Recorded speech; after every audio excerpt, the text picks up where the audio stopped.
Hey, what's up? It's your host, Torry, and who is ready to be petty? Welcome back to another episode of RTBP and a bonus one at that. I am joined today by friend of the pod, Maddy from the Parked Car Convos podcast, and we are covering predominantly episodes 3 to 10 of And Just Like That, the Sex and the City reboot, but we do touch on episode 1 and 2, which Lisa and I covered earlier in December, I think 2021. And then we also touch on the docu and just kind of the series and season as a whole. And we kind of talk a little bit about like the possibility of a season 2. Honestly, buckle up. It is absolutely unhinged. If you want like astute commentary, maybe look elsewhere. I think we have our moments. Like I definitely think we hit on some major things, but it's also just like a lot of laughter and fun. So I hope you enjoy. Let's not waste any more time because again, supersized episode as you can probably tell. So without further ado, here is my conversation with Maddy. I'm back with a very special guest, Maddy from TikTok and Parked Car Convos. Podcast is here. Maddy, how are you? I'm doing well. How are you?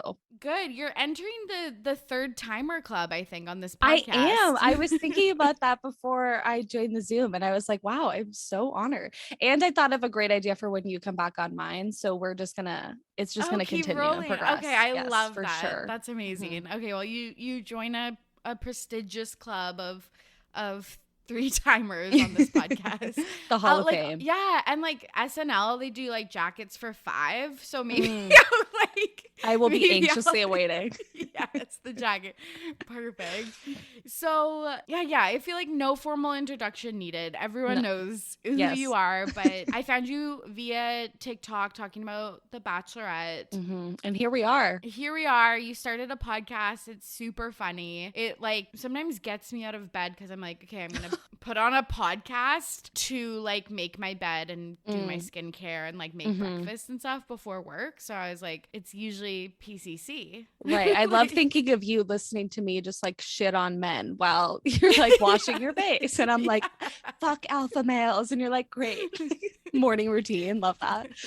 Yeah. Well, I agree with everything. So that's good. So we're here to talk about And Just Like That, which it's been just like an absolute roller coaster because I just feel like my expectations for reboots are still so high, even though I've been disappointed by every single one of them. I think it's just like this natural hope that like it'll live up to what you want it to be and that it'll help you get the closure that you want and, you know, see the characters where you want to see them. And that never happens ever. No. And they just continued to not give us what we wanted, which we're going to talk about in a little bit, but like just to get some context before we like get into the like absolute zany details I wrote down in this episode outline. Like I really do want to preface this episode with saying that. Right. No, and I agree, but it's like so many details that I'm like, were they supposed to circle back to this? Like, was this supposed to be addressed at some later date? Like, am I missing something? Because it was just so bizarre. The whole thing, the structure of it, the plot, the like 3 million plot lines per episode. Yes. Just a lot going on. So it makes sense that the notes are just as chaotic because what was this? Like literally sometimes I gaslight myself into thinking I was like not paying attention or like dumb because I'm like, where did this person go? Or like this storyline. And it's like, no, they just never picked up like anything from that. Right. So that's always fun. It's not your fault. Trust me, it was not your fault in this case at all. So were you a big Sex and the City fan when it aired? Because you're 23, so you like it aired a month after I was born, so definitely not when it first came out, but I watched it. It's so weird. We like randomly got like HBO Max a few years ago. I think it was when I was in high school, actually. And I just like saw that because at the time it was like one of the only good shows that was on HBO Max because they're like, you know, there's very all just man shows. Right, exactly. They're like business and like money laundering. Yeah. I'm like, no thanks, Sex and the City, please. So I started watching it then, and there was always like reruns on TV and everything, but I like got into like a full binge of it, and I love it. Obviously, it's just like such an iconic show. Like there's so many references to everything, you know, which Sex and the City character are you, like all of that stuff that I've always loved. And I was so excited when they were doing a reboot, but I was just as devastated when I found out that Samantha wasn't going to be in it, because she is who I personally identify with and is really the heart of the show. And we see that in this. We see that something is missing. So 100%. Yeah, that's interesting. I'm like trying to think, who do I identify most I was going to with? ask you that. Yeah. Okay, it's like the cop-out answer is like a little bit of everybody. Yeah, for sure. I'm like, I hope I'm open-minded like Samantha. I hope I'm like reflective like Carrie. I hope I'm like organized like Charlotte. Right. Like, well, whatever. But after this series, it's like all of them are just as damning. Like I don't know why you would ever want to personally identify with any of the main characters right now. So it's like, who cares? Yeah, that's a good point. Right. There's fucking no stakes in this, so I don't know why I'm like hedging my answer. Like gun to your head. I'm like, who is it? Who are I'm like, I don't know. Like I feel like also back in the day, like you would just never say Miranda or Charlotte. Like you basically, if you were cool, you could only pick Carrie or Samantha. So true. Yeah. But I think I actually know a few people that think that they are Charlottes, like that identify as a Charlotte. Because I think Miranda, it's like, why do you like, what makes as I'm about to be like, I'm Miranda. No, there's no way that you're Miranda, especially after this. There's no way. Like obviously, like now she makes me want to crawl into a hole and die, but like I feel like in this series I kind of am her a little bit. Okay, yeah, for sure. Like sometimes I think I'm like a little bit too serious about things. I think like, you know, she's really strong in her convictions. And sometimes I'm like maybe so strong that I like I'm not fair to other people. Like we're gonna talk about this later. I have that too. So I guess we're like a little Miranda. Just because like, okay, so like we're gonna talk about the scene where she is telling Carrie she's going to LA. And it mirrors the Paris scene in the original series, but it's like that I would have been Miranda in that. Like I would have been like, you're throwing something away. What are you gonna do? This is dumb. Like, and not considering the other person's feelings. Like, no, yeah, she's definitely very like logical in that sense. Which like out of everyone in the group, like she needed to be like they needed that like level-headed, like down to earth person. That was like, because I think Samantha definitely had the elements of like, I'll tell you exactly how it is, but not necessarily in the same way where it's like I'm just going to level with you and like tell you what you should be doing as like a responsible, you know, adult. Because I think especially Carrie obviously in Sex and the City had all these like tendencies to just be very like rash and not think things through. So I think definitely in Sex and the City Miranda was that like good grounded character, which was great. In this series it is a totally different story, and just seeing her face made me physically wince. I don't know if I can do it anymore, but we'll get into that.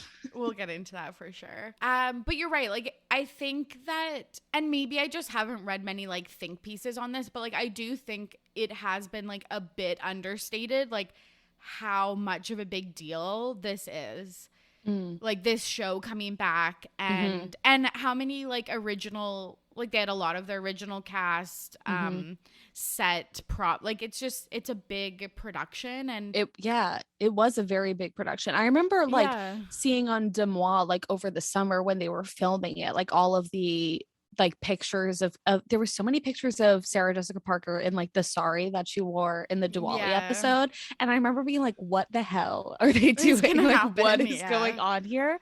But yeah, I thought like overall the characters that they were able to bring back and everything, and like you said, the sets and I thought that was like great. Like it really had the element of that, like nothing had changed in that sense, which I think is like really integral to like the show as a whole. But then it was just the plot lines that were not where I wanted them to be. Yeah. And like the setting of New York and like some of the iconic like scenes that, because they film in New York and all of the times they're like walking down the street and stuff, like those are the parts that like I really appreciated in the first one. Like they literally sold a dream of moving to New York. Oh yeah. And dating in your 20s/30s to like a cohort of women. Well, that was actually, it's funny you say that, because I was thinking as I was watching this, something I had to keep reminding myself was that I'm not their target audience. And that was like really hard for me, because I was like, right.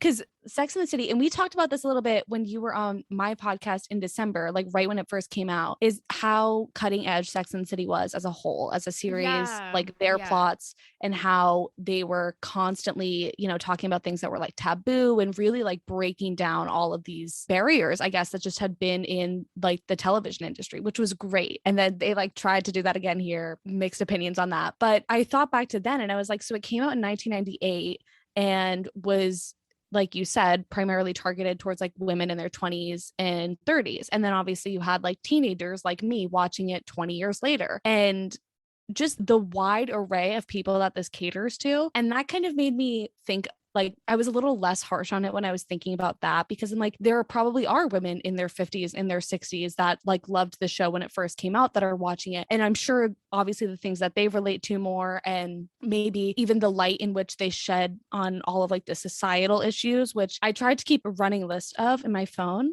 because it was every single thing that is wrong with society. Yes, they had tried to hit on at least once, like even in a passing comment. And I'm like, oh my God, what are we doing?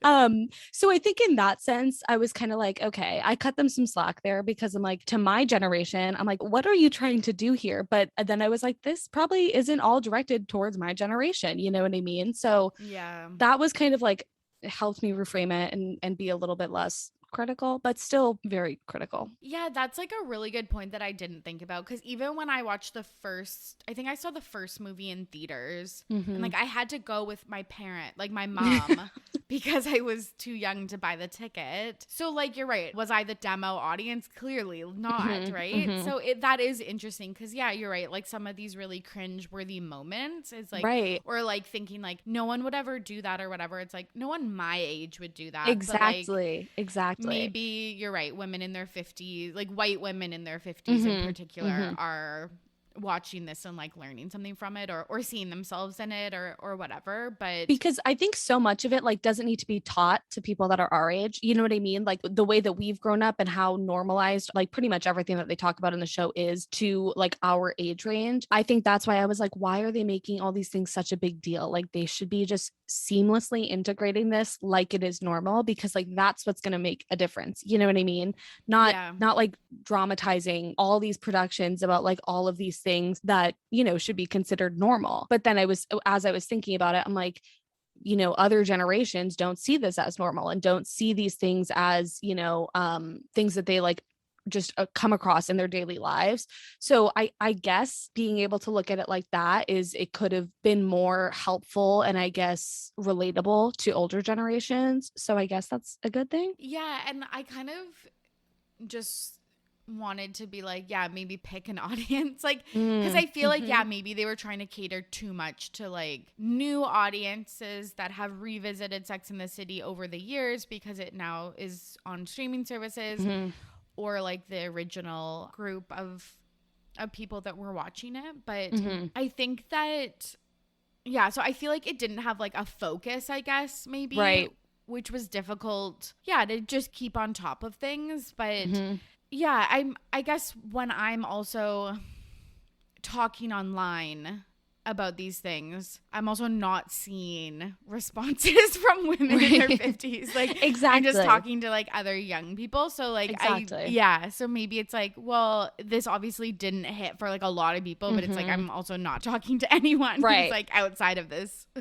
And I think like the goal with all of these things, like I think about like the iCarly reboot that happened. And how iCarly originally was obviously directed towards like teenagers and kids, right? Like teenagers was kind of pushing it. And then the reboot reboot is them as adults. So it's kind of grown with the audience and it's like, okay, here we are. And I think that's what Sex and the City tried to do is like, okay, so we were in our 20s and 30s when we filmed it and now we're in our 50s. So we should be relating to people in their 50s. But I think they just like failed to consider that the show has become like such a classic and like so many different people are watching it and so many different people are relating to it. So I think it kind of was like a bummer that it did seem like so many plot lines were like really hyper directed at like women in their 50s and 60s. And it was like, you're missing a whole generation of people that love this show and like love the characters and are still relating to them, 20 something years later. Absolutely. Yeah. And it's interesting also, like they tried to do that with the Lizzie McGuire reboot and then they dropped the project because they couldn't get on board with Lizzie being in her 30s, like having sex with people and like doing whatever. And they just were like, no, like that's so scandalous. And Hilary Duff was like, okay, well, then we can't do it because this is the reality of a person in their 30s. So, and that would have been them doing it right because the people that would have watched Lizzie McGuire would have been that age now. And like, my brother's 6 years younger than me. He never watched Lizzie McGuire. You know what I mean? So it's like that didn't become a classic the way that Sex and the City has, obviously. So I think it just applies to so many more people than I think they were giving it credit for. That's you're right. Like new generations aren't putting on Lizzie McGuire. Right. Exactly. Exactly. Yes. So we covered episode 1 and 2 with Lisa on RTBB bonus episode 14. So if you haven't listened to that, go check that one out. We cover the first 2 episodes like super in depth, but I would be remiss to not bring up Big's death and Samantha's disappearance with you, Maddy. So what were your I think our thoughts on Big and Samantha are the same as the internet. So I don't think we have to like super get into that. But like, what do you think of just like those pieces now that you've seen the whole season? Yeah, I guess I liked the way that they did the aftermath of Big's death, which I wasn't sure what that was going to look like. I was expecting them to be like quick turnaround. Carrie's dating now, like she's back to old Carrie, like, and I think that would have been so unrealistic. And so, just them doing it for what the old Carrie was and kind of seeing her in that light still. So I kind of liked getting to see this whole other side of Carrie. I actually thought that was like her plot line throughout. I thought was actually really strong, kind of, because we had always seen her as this like super immature person. Like she was always kind of like the young one in the group that like didn't know what she was doing. And in this series, I thought so many times she was like so much more mature than so many other people. And I think a lot of that was because of, this huge trauma and like loss that she had just kind of endured. And again, I think that is like probably a really big thing that related to people in the older generations. That was probably like a really strong sense of relatability for people that have had, spouses that have passed, and just seeing that whole different side of like the happy-go-lucky Carrie Bradshaw, I thought was like really intense, but like really raw and vulnerable, which is like what we love about Carrie. You know what I mean? That she is raw and vulnerable. So I ended up liking the aftermath of it. Obviously, Big Step in and of itself was just a shit show. I was like, what is going on? What am I watching? Why is there a Peloton in the bathroom? Like there was so many questions. And then when Seema brought it up later and was like, there should be a Peloton in here. I was like, she was like, girl, it why really would you would ever anchor think the that? room? I was like, what do you mean? It was like, am I seeing this space completely differently than anyone else? Because why would you ever put a Peloton in here? But that's besides the point. And then Samantha's disappearance, I still thought that she somehow managed to be the best character this season just via text. I was like, she's killing it. I love it. I loved that all the texts read just like her, which was like, it made me just like, I was like, I missed her so much. And I was like, that was just like great to see like an actual glimpse of her. And I liked how she kind of was woven in throughout the season. It wasn't like a one and done, which I thought they were going to do. I thought they were just going to be like, oh, Samantha's not here, and then like never speak about it again. So I kind of liked that she was brought up throughout and that Carrie clearly still was like trying to pursue some sort of friendship with her. So I ended up growing on that, but obviously missed her character. Although Seema is clearly working up to replace Samantha, and I love Seema. So I'm kind of on board, I guess. Yeah, me too. We're going to talk about this later, but I think Seema is like 100% the best character that they added to this. Oh, for sure. TV show. Sure. And like also to give fair due to everyone else. It's because she got the most storylines and like the best material to work with. So it's like, that's why I cared about her. With like Lisa and Naya, it's like, I saw you in episodes 1 and then 6 and then 10. So I don't care about you. No offense. But like, yeah, you're right. Hindsight's 2020. And I actually did appreciate the Carrie and Big storyline over time. And yeah, I thought it was like true to her character. The Samantha disappearance, I'm still pissed about. But same. I do agree that the way that the texting kind of worked out actually seems really realistic. And I feel like a lot of people always thought that Carrie was like, well, since she was the main character, she just seemed like the, not anchor of the group, but like the one that brought them all together. And probably because it's from her perspective and stuff. So it just makes sense for like her to just trying to continue that relationship. The last thing I just want to touch on, because it comes up again, is, and I think it's funny because we're podcasters, but like Carrie as a podcaster is just like... It like weirdly did make sense, especially it does, towards the end, and I'm mad about it. Like it fully checks out, because like she was like a blogger and a writer, and it's like, okay, like she had that kind of like blogger style writing. I feel like it is the natural progression of things. That's probably one of the things that they actually got right about like how time has progressed, that like Carrie would be a podcaster. You know what I mean? That actually I thought like did kind of seamlessly translate. The podcast that she was on just didn't make sense to me, like from the get-go. I was like, what is this? Like, how did she get here? We got no background on that. So I thought that was kind of like confusing, but yeah, I liked that she ended up getting her own podcast at the end. I thought like that checks out. Yeah, totally. And then it was like way more in line with her careers, like her life's work, versus like her being shoehorned into Che's like sex podcast. Yeah, I just wish that like they could have framed the show, because like they framed the show with her articles, and I just felt like it would have made more sense if they framed this one with her podcast. And I don't know if this is fact, but like they wanted to do Sex and the City 3. We all know what happened with Sarah Jessica Parker and Kim Cattrall, but you could just see elements of like movie in the TV show that I'm like, this is obviously just reworked from the movie plot, and it just doesn't work as well as a series. I know exactly what you mean, because there was so many plot lines that I'm like, what were you thinking with this? Like, it didn't go anywhere. It didn't have any significance, because like some of them, like, I guess you could argue that it kind of like elevated other plot lines or other characters, you know, journeys. But there was like certain things that I'm like, Carrie's whole hip replacement or hip whatever. I'm like, what is this? Like, what was the point of it? I just don't understand. But yeah, no, because I had seen that you had wrote that in the notes, that like, is this just going to be a one and done series, or is this going to kind of progress? And I think it was like funny because you said that it said series finale on HBO, which I didn't even notice.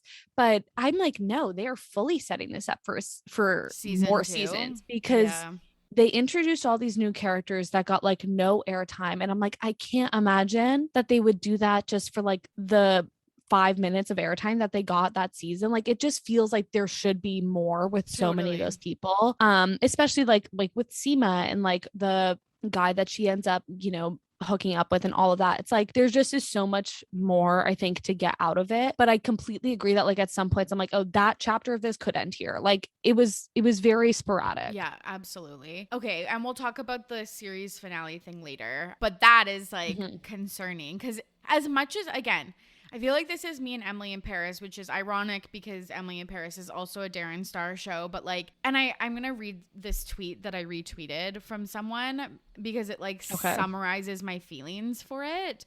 But it's like, I hate this show so much, but like I fucking loved watching every minute of it. Even when I was cringing, I was like, give me more. So this tweet says it's by this is not a real person. Tyson.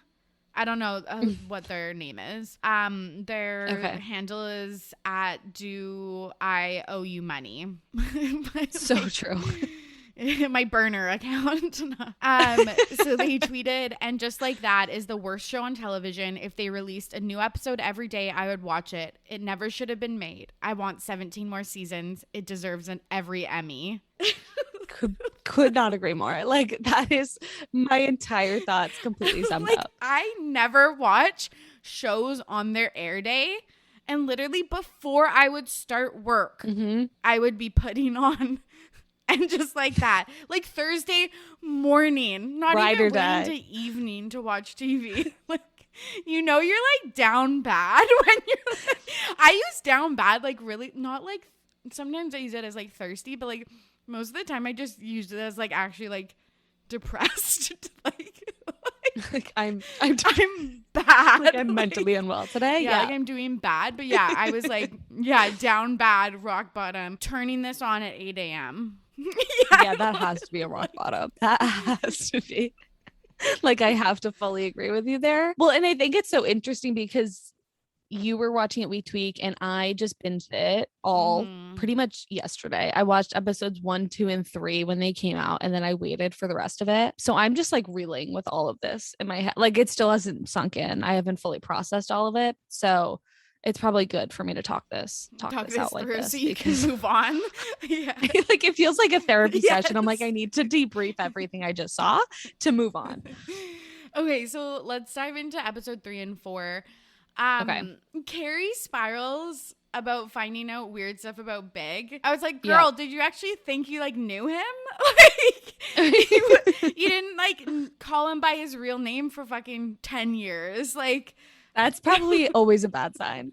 If you're married to someone for that long and you don't even call them by their own name, that's a red flag, I would have to say. 100%. But it was like, it is funny how she like always thought he was like rich, sexy, older businessman. And then it's like he goes to get Pinkberry or whatever. Like, and her world was rocked. Like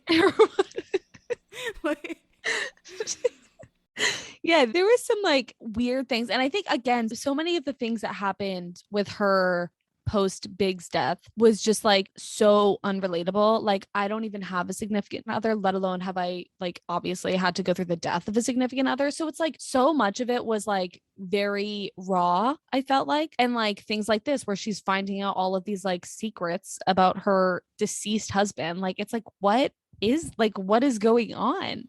It's so funny because she goes to the will reading and Miranda is like her lawyer, right? Or was she just the support person? I don't know. I don't remember, because that was one of the episodes I watched a while ago.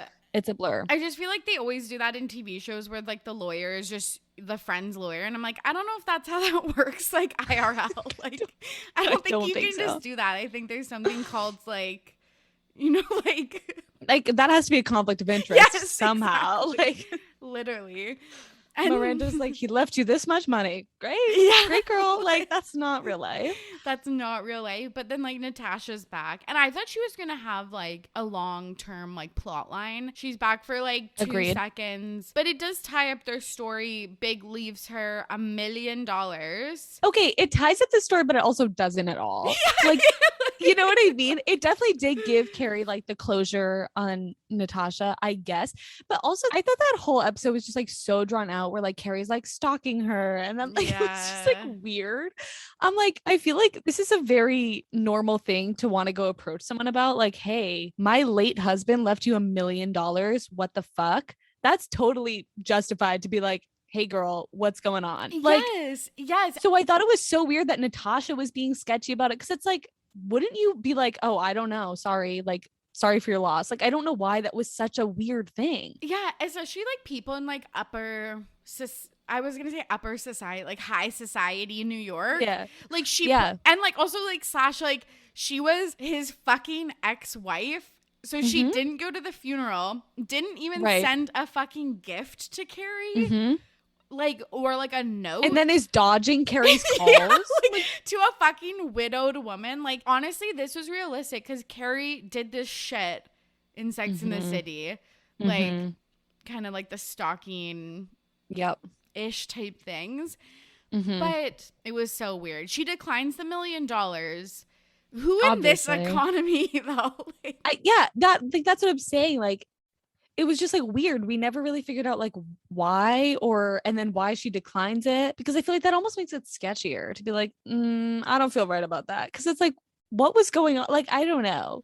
And I don't know. And it's not like I think anything was going on between Natasha and Big, but it was just like a no. weird additional detail, I feel like, that didn't need to happen. No, and they kind of made it seem like there was something happening. Exactly. They like played into this whole thing of like, oh, why is he leaving her this money? Yes, And then it yeah. ends up being nothing. And like she's avoiding Carrie. And like, I don't know. It just like, again, it did nothing to really advance the plot at all. I Yeah, don't think. literally nothing. It's weird to me the way that they view money in this world, this Sex in the City universe, because it's like they're like, oh my god, $1 million is so much money. Like, that's so much money. Why did he give that to Natasha? And then it's like, then she buys an apartment that's like clearly like $10 million, or like she's wearing an outfit that probably costs like $20,000. Yeah, Like, yeah, yeah.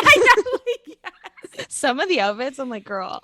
Like, what the fuck? And it was just weird how they're like, oh my god, this is so much money, but like we live It's in not like consistent. yes, we own a I agree with that. brownstone and I can buy this And she's just like flipping houses constantly. Yes, like, yes. what are you doing, girl? So like, stay put. It's so like fucking weird. The housing market in New York is like not something that you should just be like up and moving like constantly. Like, what are you doing? New York's like real estate market right now is like the worst it's ever been, and she's just like it's like, let's talk about that social issue, not all the other ones you fucking shoehorned in. Like, I think according to the list on my phone, that's one that I actually did not have written down. So like they couldn't have worked that one. Look at this list, Torry. Oh my god. Okay, at the end, we'll just read it out. Like, oh yeah. Okay. Oh my god. And the other like big plot thing that I noticed was like the first one was Anthony completely downplaying Rock's gender dysphoria. It just sucks. And like, I know that also, like, I don't want to, you can be like surprised and you can handle conversations poorly even if you think you're prepared.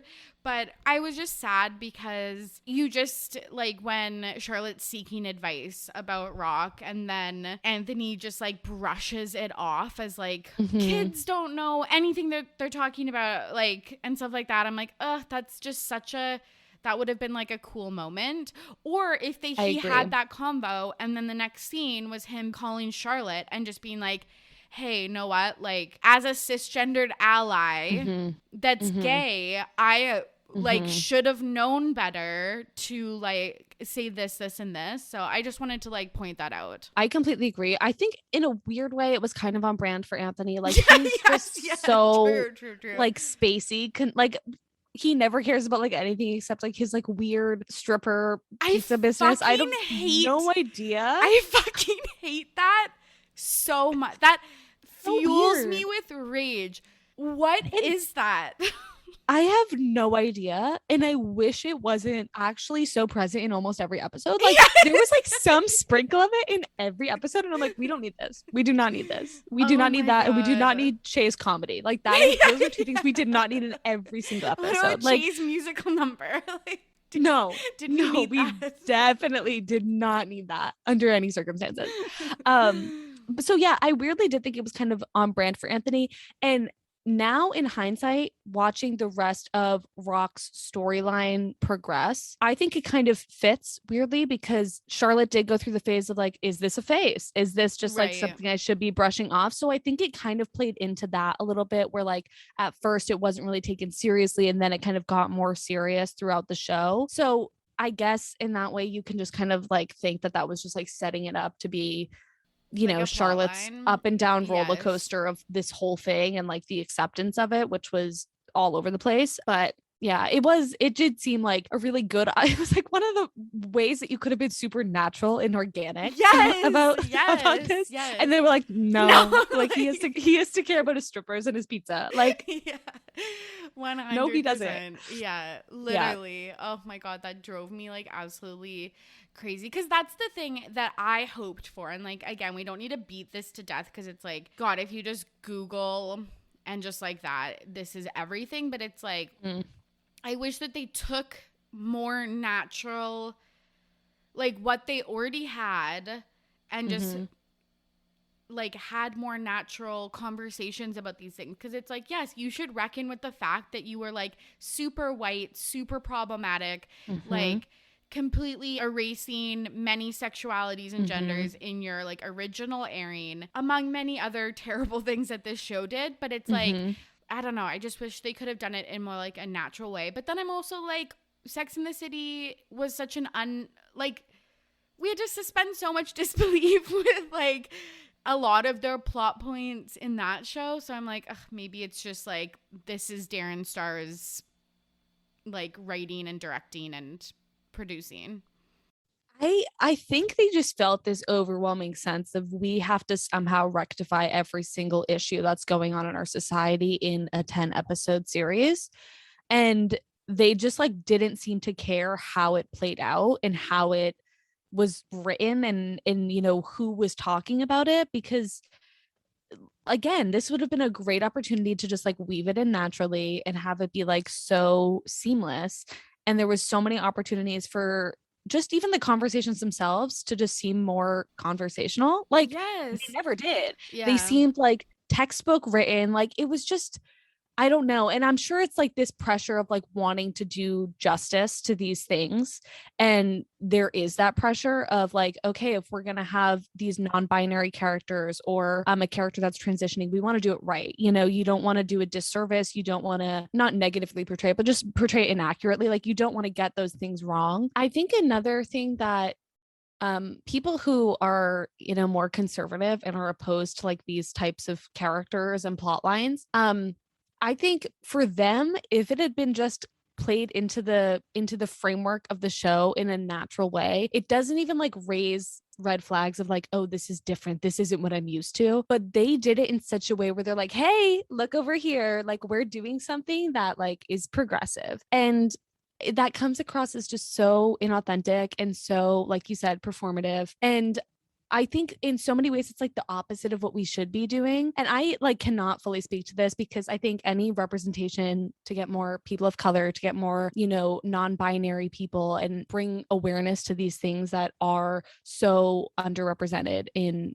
traditional media, that is obviously so important and so great that they did try to do that. I just think the way that they did it just seemed so like, we'll just throw everything that we can into the show and hope for the best. And that just like isn't going to work. And like you said, if they just dedicated it to like a few things that also fit naturally with the show, because a lot of the things were like so random and it was like, where did you even get this from? Like, you're just trying too hard. You know, if they had just really honed in on a few things and a few people and a few characters to kind of bring this about in a very natural way, I think that would have been so much more it would have felt more Sex in the City, and it would have had that vibe of like, okay, this is normal now and this is what life is like in New York City, you know? Literally 100%. Like, they, for example, like a natural thing would have been talking about Charlotte as a white woman raising Lily as a person of color. Like, nothing like that. Like, not a fucking peep.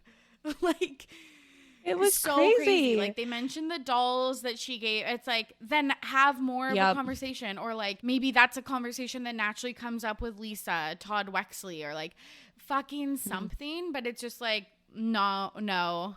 Like, well, the other thing that we had also talked about at the beginning of the show was like how they kind of made it seem like all of these new characters just came into their lives when they could have easily done it as like, they've been friends with these people for 10 years, which again just seems so like performative, that like Charlotte just so happens to become friends with like another Black woman on the board of the school, and Carrie just so happens to be starting a podcast with a non-binary person. It was like, couldn't these have been ongoing plot lines? I don't know. It just felt like that added to it, where it's like, all right, we're starting episode 1 and here all these people are just going to be introduced to the cast and like woven in. And obviously there was Naya as well and Seema. It was just like, why couldn't you have made this seem like, oh, they've been friends for 5 years and this is their life now? Like, why does it have to be like, oh, I have a Black friend now? Like, why did they do that? It was so bad. It was so bad. So like, we've danced around the topic, but we need to just like, the elephant in the room, Che Diaz. Like, character of the year, like definitely the biggest splash in TV. That is true, for sure. Biggest splash. Like, just They are talked about literally nonstop. My feed is just Mm-hmm. always Che Diaz. They Mm-hmm. do a inspirational speech. I'm not calling it a comedy concert or a comedy I set. Like, comedy concert has to be, they said it like 13 times and I was like, no one has ever said that. No one has ever I said those two know. words together. It's never been called a comedy concert. What are you talking about? And then the comedy just also wasn't well written, No, which was it like was so grinding my gears too, because it's like, aren't we supposed to like this person? And now I'm like, they're not even funny. Like Yeah. it Yeah. was hard to like get behind it in that sense. But yeah, it was definitely more of an inspirational speech than And just anything. all of their jokes were just like how they like have a dirty mind and like people don't want to see them doing comedy. It was so like they literally said that like 100 times. I was like, Mhm. don't like preface anything you say with like no one wants to hear this, but like I'm gonna Yeah. like It was I like do kind of their that. Like shtick. yes, yeah. Like I feel like maybe this is like at me, but it's like I don't know. It was just annoying. And we see them inspire Miranda and they do like the hotboxing. No, is it hotboxing? No. No, it's not. The shotgunning. The shotgunning, yes. Hotboxing. Yeah, oh God. They hotbox Miranda's mouth. Love Yeah, that. they hotbox, yeah, like Steve's car or something. Like, just a big fuck you to Steve. Like, Which this whole series is. So yeah. like that would actually fit really well. Literally. People were like so offended by some of their scenes. Like, do you think like this was one of my questions kind of like overall. Do you think people have a problem with Che because Mm-hmm. they're insufferable? Or do you think people just do have a problem with non-binary and gender conforming folks? Like Right. because I'm like, this has the amount of hate that they have received. This must be steeped in like cis normativity. Right. There always is that element to consider. I don't think the writing did them any it was not in their favor ever. And also the way that their actions affected Miranda and Yeah. how it just completely like deteriorated this character that people have loved. Yeah. I think that rubbed a lot of people the wrong way because it was like Miranda, and I wrote this in I don't even know what episode it was under, but she just became so desperate and like So this whole desperate. other cringy person that I'm like, who are you? You're supposed to be like the confident, like sure of herself one. And I don't even know who you are anymore. So I think that kind of played into it where I was like, I just don't even like the effect that Che was having on Miranda. That kind of rubbed me the wrong way. Yeah. And I think so much of it was just like the way that Che's plot was written and Che's like storyline with Miranda was just so like negative overall. Like no one liked it because it's like they were doing Steve dirty. Like there was just so many other elements that I think because of the overarching storyline, it made it easy to not like them. But again, is there that extra layer steeped in, something much deeper? For sure, that could be part of it. But I just like, I think if their storyline had been super positive and, Yeah. they had like a really good impact in other people's lives on the show, then I think and people still hated them, then it's like, okay, well, obviously this is not about them as a character. It's about you. But I think since their storyline was so shaky, it's like you can kind of go either way, I think a little bit, because as a character, not great. So it definitely is a little bit of both, I would say. Yeah, for sure. I just feel like it sucks because I feel like that is like the underreported story, at least from what I'm seeing.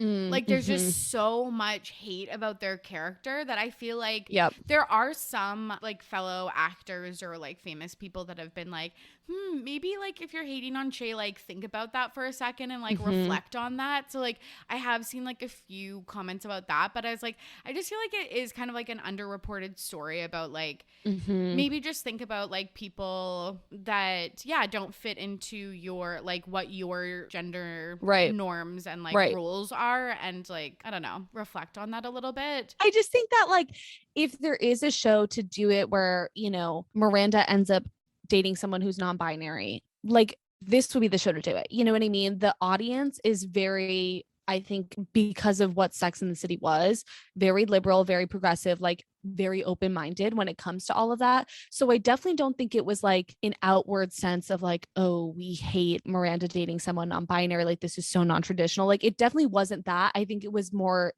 it definitely could be like an underlying bias or, you know, feelings like super like suppressed maybe, because I don't think anyone's like outwardly saying, you know, oh, I don't like that Miranda is with someone who's non-binary. Like that wasn't, you know what I mean? Like the overall issue message is like, especially they're right. annoying. Like, Exactly. And like the way that the writing was for them was just, it just wasn't good. And they were kind of a villain in a lot of senses, which was, you know, people felt bad for Steve because Steve was written as this like literal sad sack loser. Okay, we need to talk about it. Why didn't they make Steve terrible? They should have made Steve like terrible, like he cheated on Miranda and so we hate him now, and now we can at least justify Miranda cheating on him. They did not. They did Steve no favors.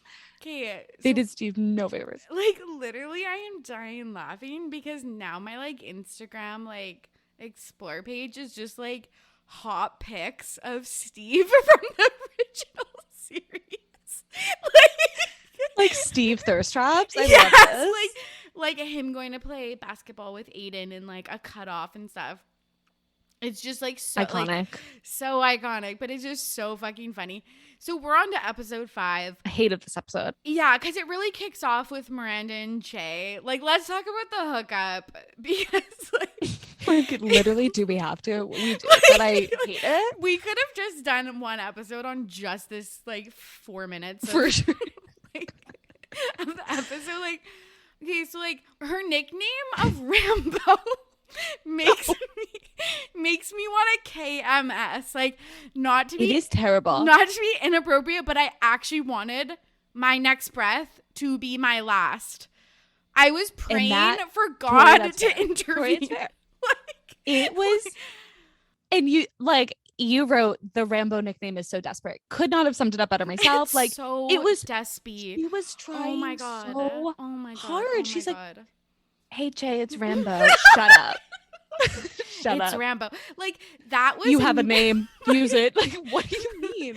That was me in high school when like the hot football player like calls you a nickname once and then you're like, yes. Like I just assumed this identity of like whatever the fuck the nickname was. Oh my God. It is so cringy, and it just plays into the whole cringiness that is this relationship. Yeah. 100% on Miranda's side. Like, yes. Again, I think it's just like her fall from grace that's so off-putting. Yeah. Because it's like she was always known in Sex and the City as like the high-powered attorney, like doesn't take anyone's shit. Yeah. Is like a badass bitch. Like she's got it all going on, right? Like, is she a mess? Sure, but everyone is on the show. Like that's the whole point. And I think just to see her become this like desperate puppy dog, I'm like, what is going on? I hate every second of it. If I were Carrie, I would have rolled over and dialed 911. Like, I do not know. She couldn't do it for Big, but she could have done it for Rambo. That is Carrie's fatal flaw in this series. Not calling 911 for Big, but for not calling 911 on Rambo and Che in the kitchen. They deserved jail time. Literal jail time. First of all, how bad of a friend do you have to be that your friend is incapacitated in her bed after having a literal like hip surgery where she has explicitly told all of her friends that she doesn't want to be all alone. Yeah. And then you leave her be and cheat on your husband in the kitchen? Aggressively? It was not a peck on the cheek. It was not a hug that lingered. It was aggressive. It was aggressive, the hand over the mouth. It was loud, and that was unnecessary because she's napping in the other room. How big do you think this apartment is? It's New York City. Like, come on, she's right there. It's like open concept. Like, Open she floor has plan. no Yes. fucking doors. Nope. How dare you? She did not stand a chance. And then she's like, oh, I thought you were asleep. Anyone would wake up to that. What do you mean? And like, does that make it any better? Like, Never. what a pathetic Never. excuse. Oh, let me cheat on my husband when you're asleep. Sorry. Like, what the fuck? Okay, and then like, I will say the production of this, like, there was a horror story vibe where you could see Carrie not being able to move, her eyes like saucers, panicky, reaching for the Snapple bottle, like all that shit. Yep. Holy shit. Disgusting. But it's, yes, I agree, because the emotion it's supposed to elicit out of the audience, it did. I fully was like, I can't look, but I can't look away. I don't know what's going on. I hate every second of it. Like, I fully felt like I was Carrie in that situation. I was like, I don't know what to do. I guess I'll just pee in the Snapple bottle.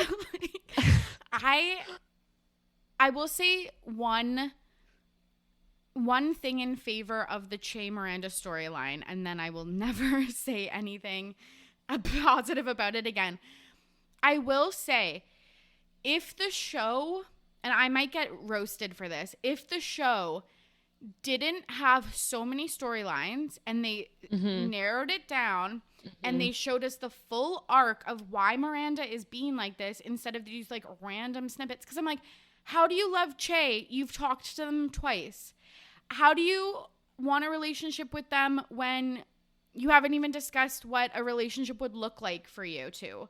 Like, it just, I do like the concept of a character, even if they're so strong in their convictions and their values in their life, at 55, wake up and be like, holy shit, like, Love like that. That's cool. Love I that. really like that. Fully supported that. But it's like, we didn't see that. We just saw these rash decisions. And I think that's why I didn't like it. We didn't see the buildup of it at all. I feel like, because even when the show first started, it was like, oh, I quit my job, I'm going back to school. We didn't see really why she quit her job. We didn't see things were getting like so bad. And we saw that she was clearly like bored with Steve and with, you know, her son and that whole like weird, like any scene that was taken in their house, I was like, get me out of this place. I don't want to be here. I know. But it wasn't enough to make me sympathize with her to the extent where I'm like, sure, go cheat on your husband, who has been such a big character on the show. Like, fans love Steve, you know what I mean? Like, he's a good guy. He's kind of like the show's good guy. Like, you know what I mean? Like, big, not a good guy a lot of the time. Totally. Steve was like the crutch for the good guy complex. And to have him be done so dirty when he did nothing wrong, he's just like being a husband, and like they're in their 50s and they're just married. It's like exactly what married couples do at 50. Yeah. And then for her to have this like midlife crisis, again, is totally fine that she wants to like change career paths and like do all these different things, and like realizes that her life is like so stale and she wants to do other things. That is great. The way that they did it, where she's like hurting other people and like just like not, I just didn't like that part of it. I feel like if you're going to be so empowered and like do all these things, then do it the right way, and like do it in a way where people want to like look back and be like, I'm so inspired by what you did, I want to go do that. Not like, oh, I should go cheat on my husband because you did that. Do you know what I mean? 100%. And like, kind of brings us to episode 6 when they're having like the picnic in the park, and like the iconic line that Charlotte says, like, a finger made you feel alive, which I like that. Just iconic. That was so original Sex in the City that I just loved it so much. But like, you're right, like, why wasn't that conversation between those three friends when they find out that Che and Miranda hooked up? Again, they were like so nonchalant about it. I was like, you know, like, she's been married for 20 years. Like this is when you have the in-depth conversations with your friends about the repercussions that this holds. Like, and not to mention, that is so who Miranda has been. She's been the friend, like we've talked about, who tells you how it is and is like, you know what, you shouldn't do this because it'll have all these negative consequences. So for Carrie and Charlotte to not like step up to the plate and be like, what the fuck are you doing? Like, I think that was a situation where I think were really like, we can't make it a bad thing that she's hooking up with Che, a non-binary person. So we're not going to talk about any negative aspects of it. Where there is the negative aspect of the fact that she's literally cheating on her husband, who she has a whole child with. And like, you know what I mean? It was like, you have a whole family and no one's even like bringing that up really, or like caring. Yes. And not to mention that like their families are just so close together that like they're all friends with Steve too. So it's not like, you know what I mean? It's not like your friend that lives across the country that like, you don't really know their husband. It's like we're supposed to be under the impression that you've known this man for 20 years and like he's been an active part of like your family. Like he was there for Carrie when Big died. Like this is a guy that we're all supposed to like, and you guys are supposed to be friends with too. Obviously not to the same extent as Miranda, but like we're just supposed to think that no one was like, hey girl, did you think about what's going on here with Steve? I don't know. And I saw this like tweet or Instagram or something as well. It was like, LOL when, and just like that makes you feel bad for the straight white man, or like in the one straight white man in the show, and you're like empathizing literally with him. Like that was the opposite of what they wanted you like to do. But it was so true. I literally was like, it is because they made Steve to be such a little lame loser. I don't know how else to I know. Which Kate, like I just want to like keep rolling with this into episode 7. Can we talk about the finger banging scene? Can I say finger banging like out loud on this podcast? Like it's your podcast, but like I need permission because I feel like fucking disgusting. Like, you need to ask your audience for consent to say finger banging. But like actually, please sound off in the comments if this is okay. Like we can do it for this one episode and then never again. I feel good about that because there's no better time like the present in this situation. Because what? Like, I have never felt more personally victimized by a situation in my entire life. I was like, what? This was another thing where I have never felt more like I'm in the room. I felt like I was present in the kitchen while this was happening.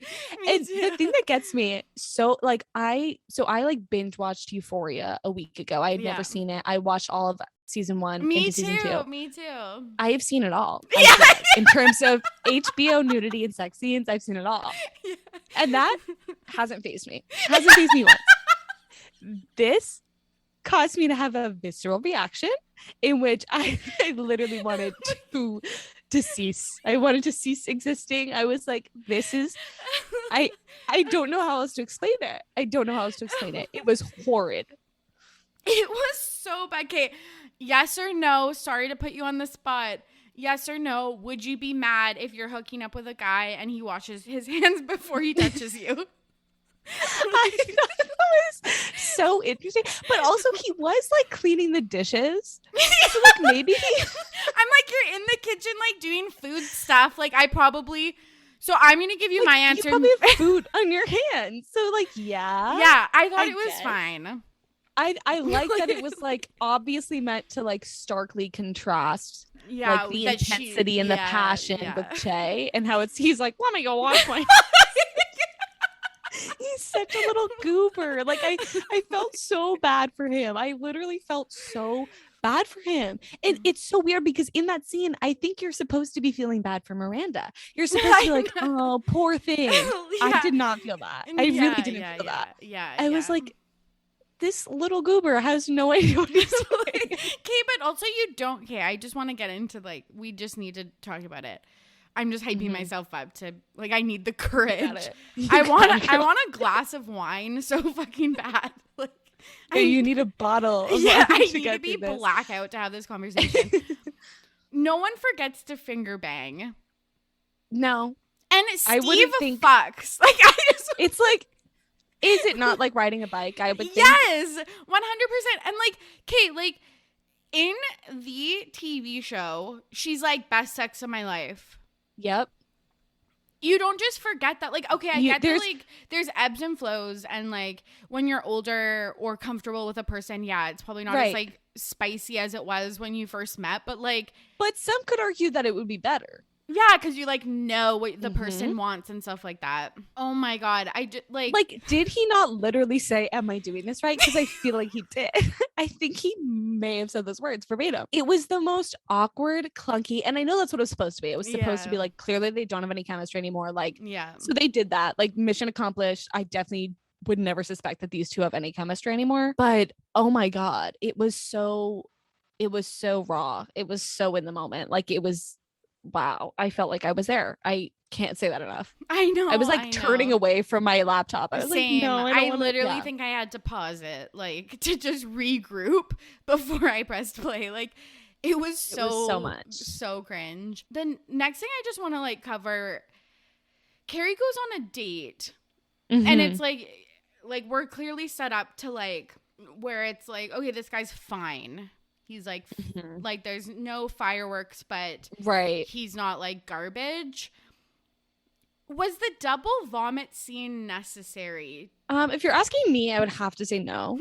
I would have to say no. Did it get it? I felt like there were so many things where I'm like, am I missing something? Like, is this do you know what I mean? Because so many things would happen and then it would just like, I mean, the double vomit was addressed again, but like so many like random little details where I'm like, is this going to be something? Like, is something going to really come of this? And that's how I felt throughout all of the scenes with Carrie and Peter. Was his name Peter? No idea. I think it was Peter. Clue. There was like no emotion there. And I know that like that was kind of the point. And like Peter was like also going through becoming a widow and like that was a whole thing. So I was kind of like, okay, I get it. But also like it didn't do anything. I don't know.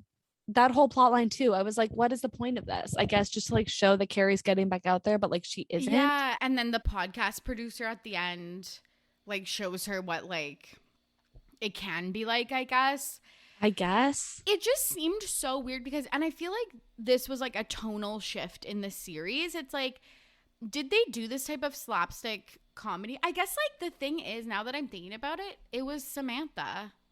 Yes. Like Samantha did the facial peel. Like, yeah, like it wasn't Carrie. And I was just like, this is so fucking weird and like so aggressive and so not real. Something else totally separate that we haven't talked about is that Miranda was an alcoholic for a brief amount of time.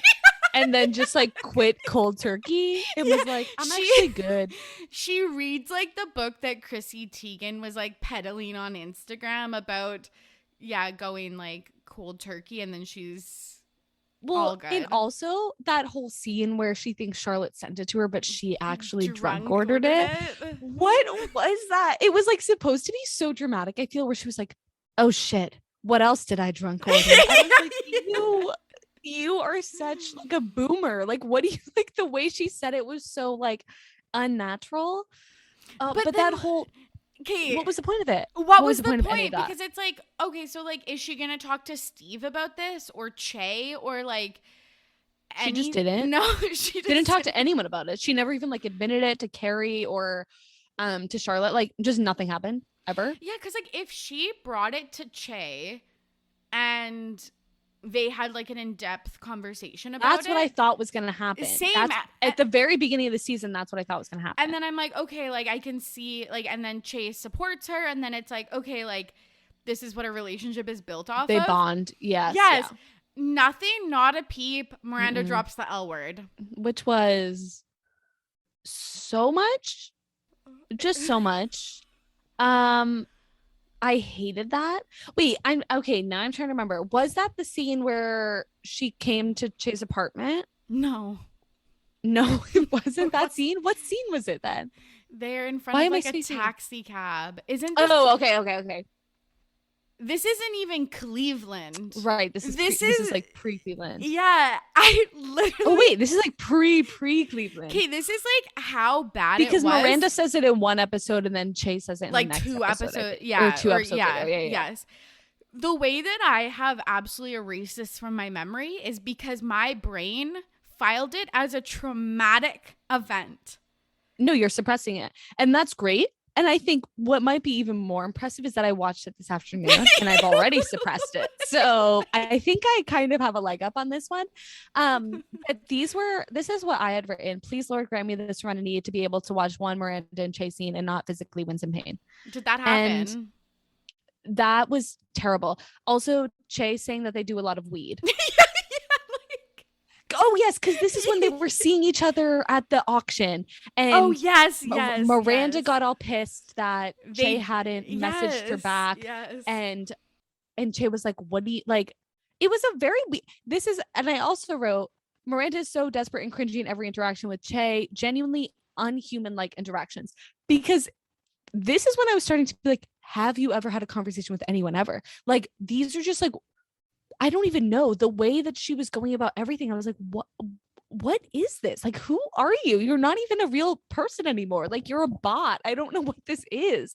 It was so weird. But yeah, because then Che was like, when did you message me? And she Yeah. was like, 3 months ago. And Che was like, oh, you should have messaged me again. Like, Yeah, it was like, fuck you. Like, you don't just like wait 3 months and then like, well, Miranda probably does because she is so desperate. But it's like, okay, also yes, it's like she's so desperate, but she doesn't double text. Unrealistic. Right, and it was like so true, but it was just like so cringy that like she saw Che at the auction. She was like I gotta go. Like, grabs her shit and leaves. And then when Che approaches her, she's like, I wrote you. What in the actual notebook is this? We're not doing the Noah and Allie. We're not doing that. Oh my and god. then no. and then it was, what it reminded me of is like, it circles back to, you're like a sophomore in high school and you have the hots for the senior football guy. That's what this is. And she's like, oh, I wrote you 3 months ago and you didn't reply. Like, she's so like timid and like cowering, and it's just so bizarre and so unattractive. Exactly, because going, like, I think you would kind of mention this, but I typically I like the idea also of like a very powerful and like headstrong and just overall strong character to kind of, when they like find the one, become this like softer version of themselves, but not necessarily a weaker version of themselves, which I think they did, because I think it would have been nice to see like Miranda, be like a romantic again and fall in love again and have this like super, sweet, I guess, kind of progression of things. But that didn't happen. And instead she was just like instantly desperate, instantly like a 16-year-old girl whose crush wasn't texting her back. Like, it was so cringy, and it did not need to be that way. I think it could have been done so much better. Yes. And just like given so much more justice to the relationship as a whole, I think. Totally. But they just did nothing to help themselves. Like, if Miranda was like, I've had these like come to Jesus moments with like, I wasn't doing well in my career because I was supporting a system I didn't believe in. Right. I'm bored at home, so I want to change my relationship. Blah, blah, blah. Yep. And she was like, to Carrie, like, remember when I told you not to go to Paris? Like, I'm reflecting on that. I didn't chase after like what I wanted. It got me into this predicament where I'm in a rut. So I want to apologize. Like, I didn't know then, but I know now. I'm going to LA. I would have been like, wow, that's cool. But instead, they didn't have conversations of like substance, because there was like 40 fucking plot lines. Yeah. And which like, sucked.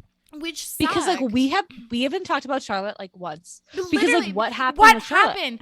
Literally what happened? She had like, I felt so bad for her, because it's like, I agree. This girl is a fucking main character, and her plot lines were like going to about dinner other parties. People. Yes, other people. And like, it was just so classic Charlotte shit. Like going like mothering, which like, again, that's an important role. So I don't want to like shit on anyone. Also, it's like I had this kind of epiphany afterwards that made me like Charlotte's plot lines a little bit more, just because in Sex and the City, her whole goal was to be a mother. Yeah. So in hindsight, I was kind of like, I think it's actually sweet that all of her plot lines pretty much revolve around being a mother, because it is kind of full circle in that way of like, this is what she had been working towards.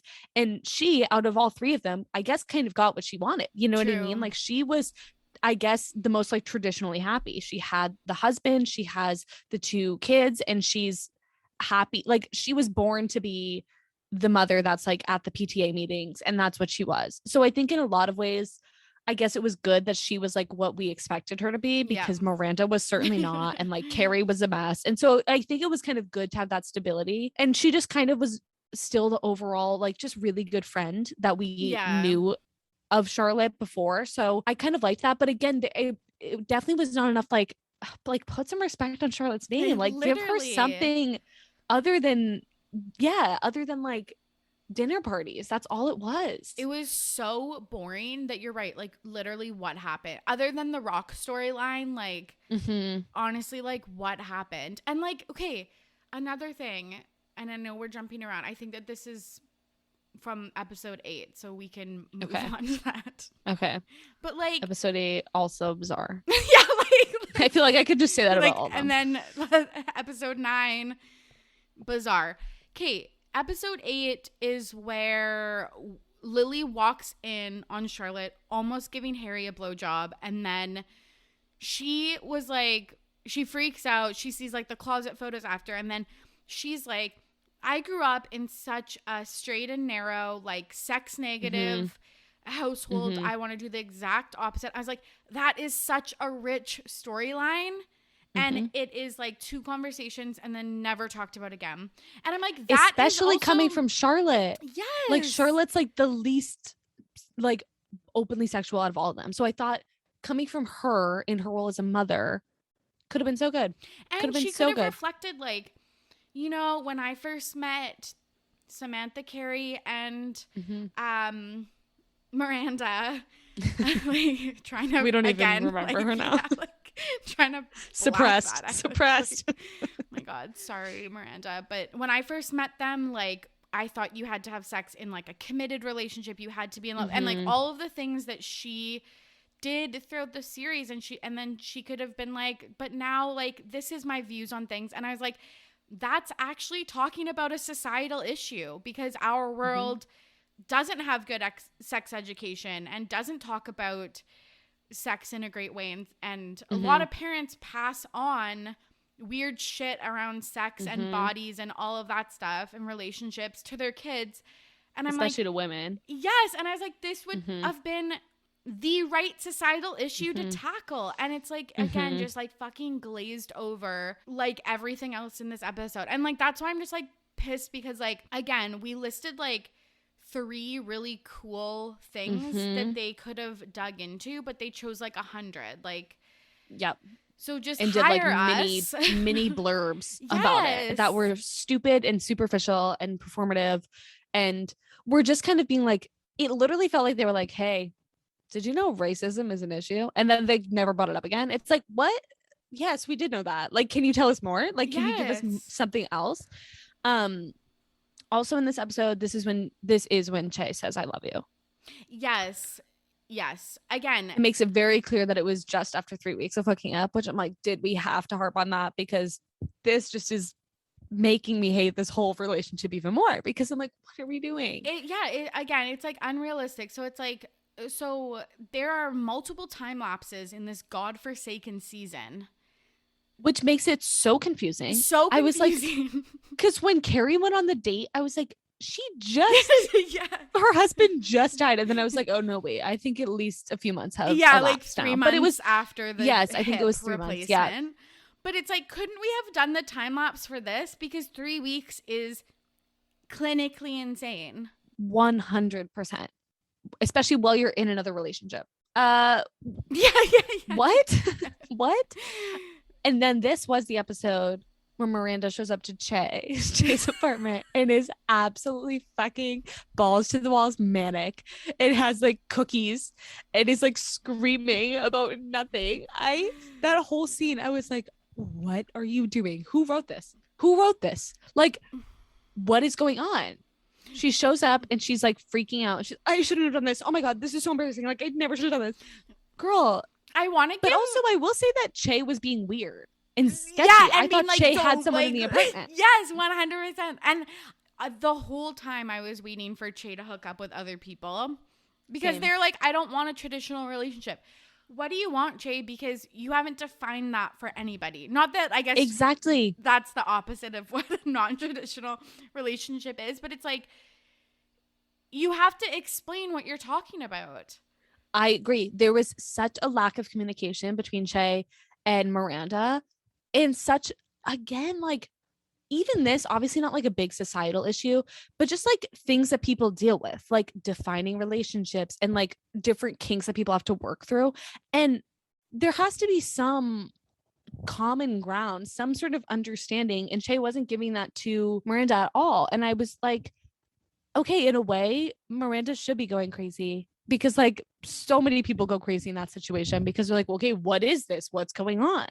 And Miranda was, I think, being like yanked around a little bit and was expected to like be there and be the loving partner role, but also was like yelled at because it was like too traditional. So it's like, well, what's she supposed to do then? I want to give props to Cynthia Nixon because she Cynthia Nixon must be like, why did I sign up for this? Like she must literally be like, why did they choose my character? She's on the phone with Kim being like, I should have. What? She's like, you had the right idea.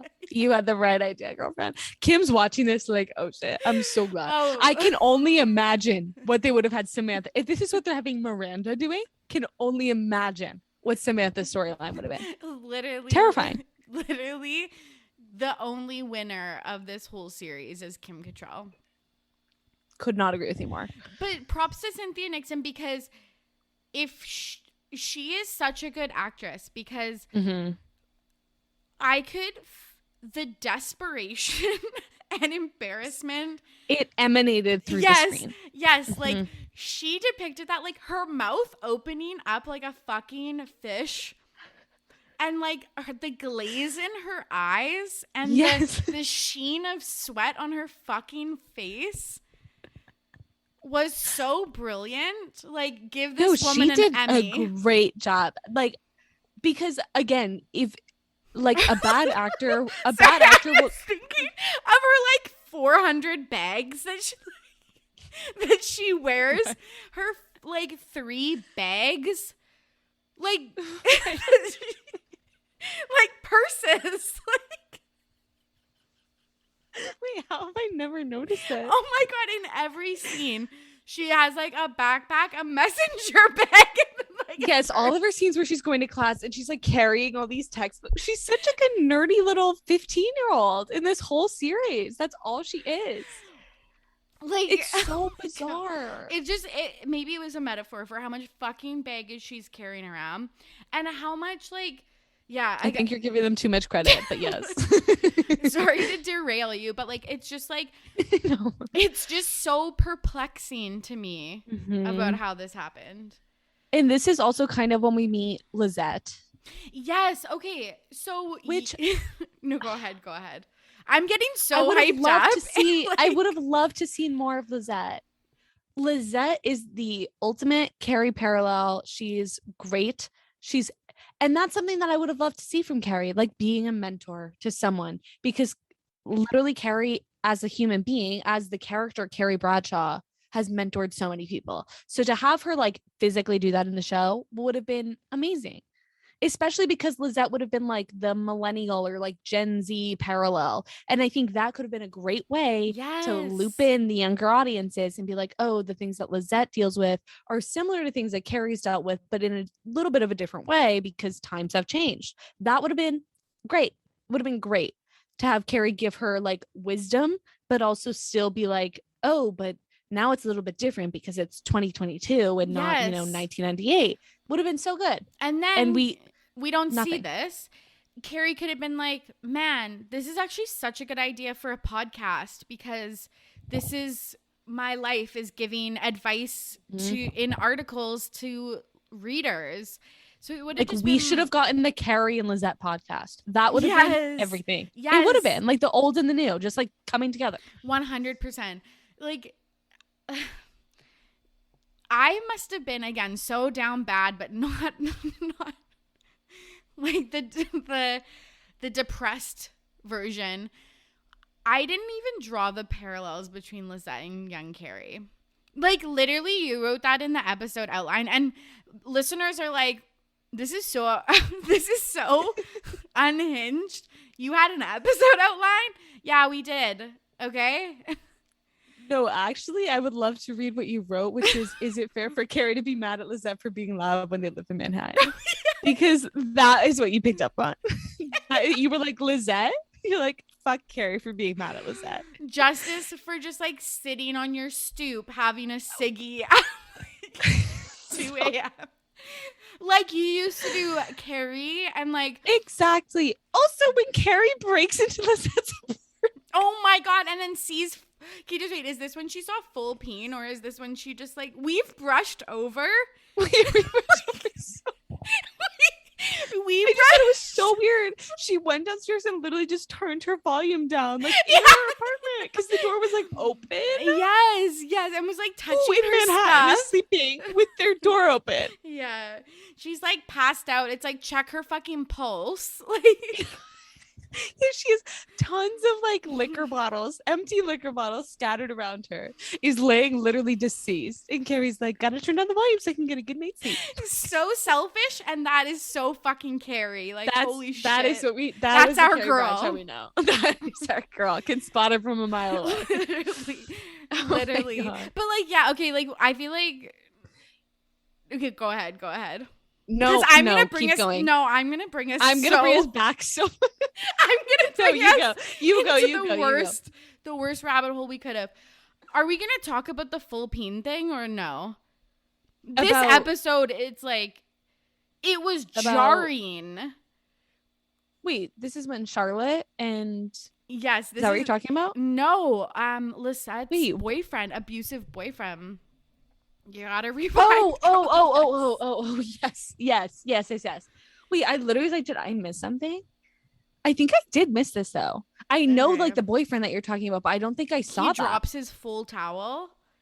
Okay, yes, I know what you're talking about.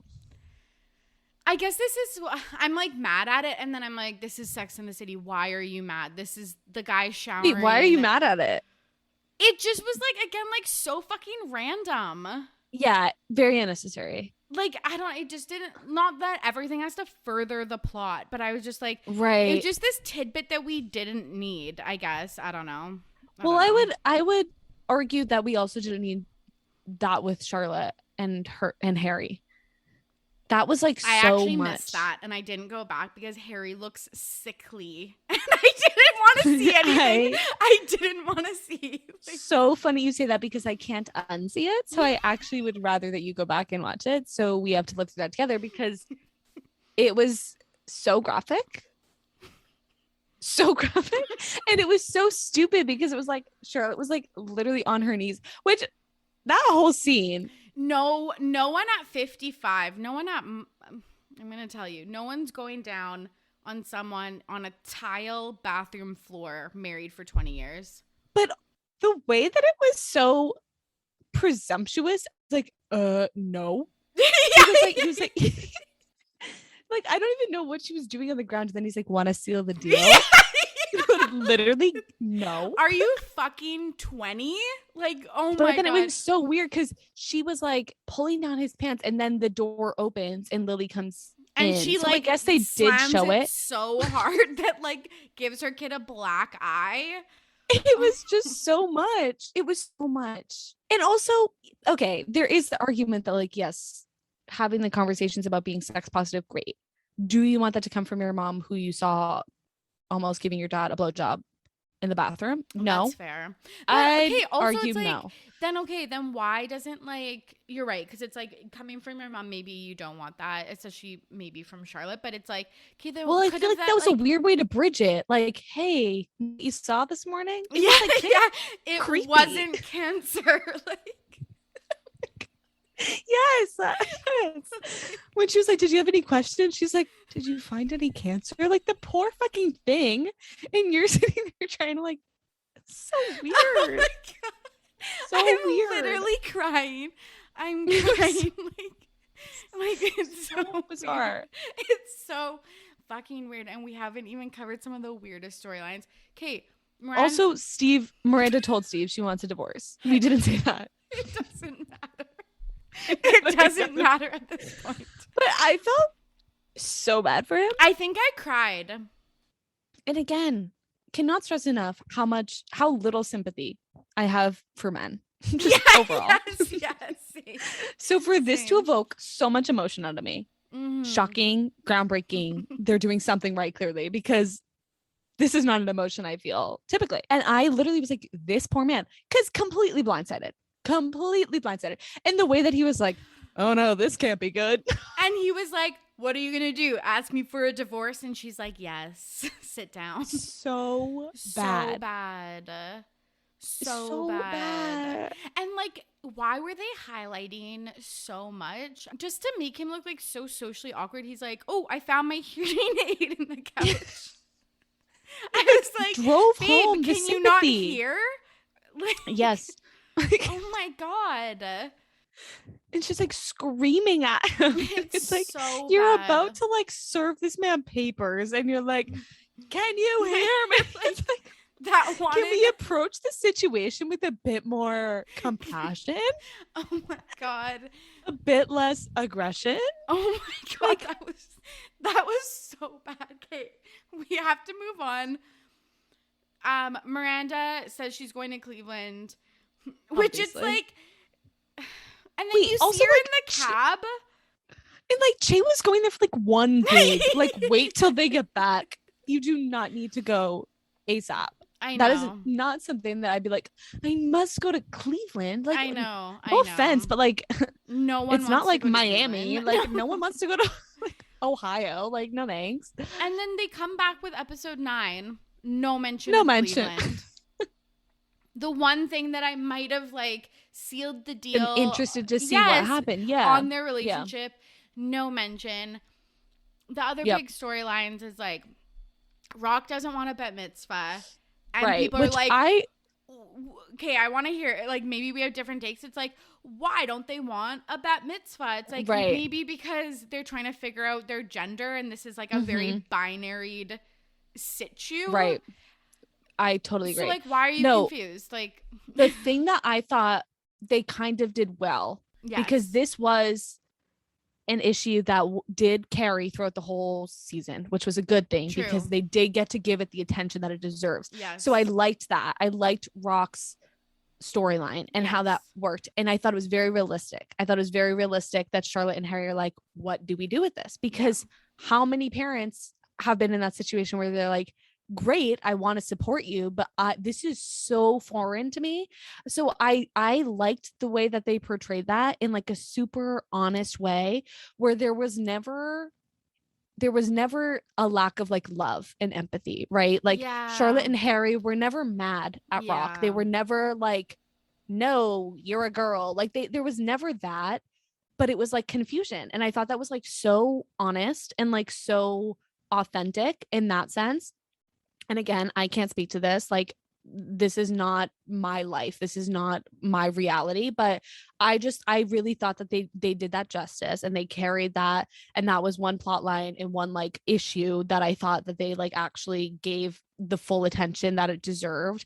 And again, if we're saying that like the target audience is women that are in like their 50s and 60s and are like parents, then this could be something that parents might be relating to and now might have more compassion for and might, have kind of like a blueprint of like, okay, how do we go through this? Do we take this seriously? Like, what do we do from there? So I just think that because I've given them so much shit for all the things that they've done wrong, I do think that was one thing that they kind of did handle right. No, you're totally right. Like, I agree with that for sure. Confusion. Because I'm like, pick it up faster, but you're totally right.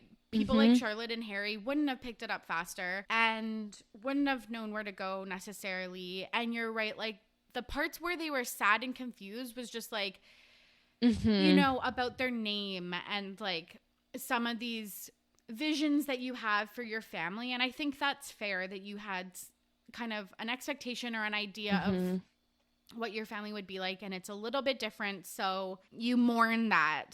Right. There's so many stories of transgender people that go through that, and their parents and their relatives like knowing them as a girl and wanting to see them do all the traditional like female things.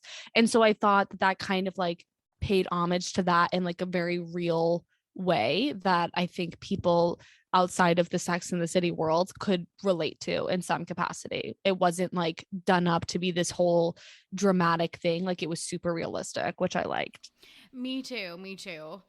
This episode, we also see Seema meet Antoine from Emily in Paris. We do. He's not as hot outside of Paris. Agreed. He's also not as hot when he's like kind of a skeevy club owner. Like I was Yeah, like, and yeah, she's this like really has her shit together person that I'm like, she needs yeah, like a billionaire. Like, you know what I yeah. mean? I feel like in a way she's kind of like slumming it, but she does seem to really like him. And I love that for her. I also really liked her plot line. Obviously, we haven't talked about that a lot, but I like the idea that like she's never been married and is like still looking for the one at age like 54. Like I thought that was like so great. And again, something that we've never really seen on the show because everyone ended Sex in the City kind of like with the love of their life and like that was it. So I think it was kind of nice to add that element of like here's a new character and her experience has been totally different from Carrie and Charlotte and Miranda. So I did like that. And then if it's leading towards her now finding the love of her life, then that's even better. Absolutely. Yeah, she again was the one that I enjoyed the most. And again, I think it's Me too. not to do any disservice to Naya. Like Naya and we haven't even talked about Naya and Andre and their baby plotline, but it's like because we saw like 30-second clip it conversations. Mm-hmm. And it just like Mm-hmm. in the moment when I was watching that, I was like, this could be a TV show, and I would feel Mm-hmm. empathy and compassion towards these characters. And then Yep. it would just swap to another storyline, and I'd be like, who? Like, and like, Right. It didn't give you enough time to like connect to the characters at all or totally. like feel. I mean, obviously I was like, oh, I feel bad for them, but I'm like, I don't, there's not much to it. There was like no substance. It was just very like surface level. Like she was like, oh, IVF isn't working. And so it's like, oh, sad. But then she's also like, I don't know if I want a kid. So it's like, okay, happy. Like Yeah, it was like yeah. very like, I don't know what emotion to be feeling. Yes, yes, yes. And then with like no background, it's like hard to like feel one way or the other, I feel like. 100%. I also just wanted to say about this episode, and then we can move on. Carrie wears Big's wedding ring. Very Mm-hmm, Carrie. She mm-hmm. drops it down the drain. Also very Carrie. Classic. That Very moment, Carrie. like, it just seemed so like Sex in the City. So, like, I Mm-hmm. appreciated that. And then Agreed. it also, again, triggers the decision for her to end it with Peter, take off the wedding ring. Oh, no, sorry. Yep. She ends it with Peter. No, She takes off the wedding ring. She decides to text him at the very end and be like, JK, let's try things. which I'm like, aren't we kind of beating a dead horse here? Like there's clearly nothing there. You know what I mean? I feel like she was like such a proponent in Sex in the City to be like, if you don't feel it, just like move on. Like Mm-hmm. she Mm-hmm. needed Samantha just I to be agree. like, She did. Because okay, he was like not bringing anything to the table. literally nothing. He was like kind, and I feel like the whole show was just like, don't settle for just like the kind guy. Like, Yes, so exactly. yeah, that was kind of weird. The last episode, we finally get to the finale. Best episode of the season for me.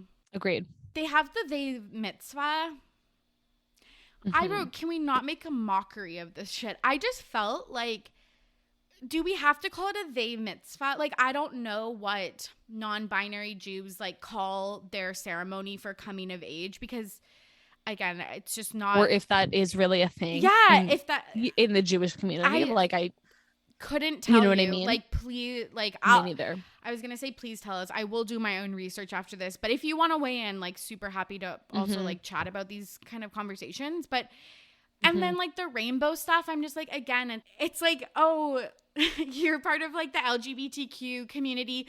Let's just do rainbows. That's your entire personality. I fully agree with that. To play devil's advocate, with that storyline, with Charlotte and Harry really coming to terms with Rock's identity, Yeah.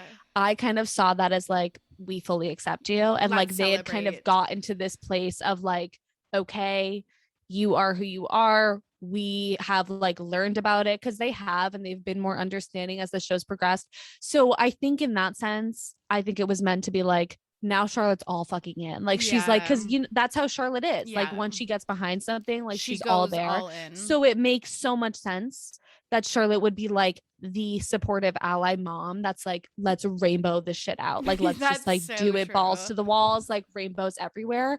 So I mean, obviously, again, it is kind of like, okay, like we get it. Like, and it definitely is like the opposite of like, let's just make this normal. And instead it's like, let's shove it in your face. Yes. But I think in a way it was Charlotte and Harry kind of like showing their support in a literal physical way of like, okay, we're making this all about that to like show that we are behind you. No, I actually love that perspective, and I totally think you're right. I also like, now just thinking about Rock, it's like it would have been also cool to know more about their interests and hobbies and it was life. Like, yeah, because it was like Rock's whole storyline was Charlotte's whole storyline, Yeah. but I feel like we also know nothing about Rock, I know. which was like, it was like very minimal snippets here and there where Yeah. Rock was like, I don't know if I'm a girl anymore, and it was like, okay.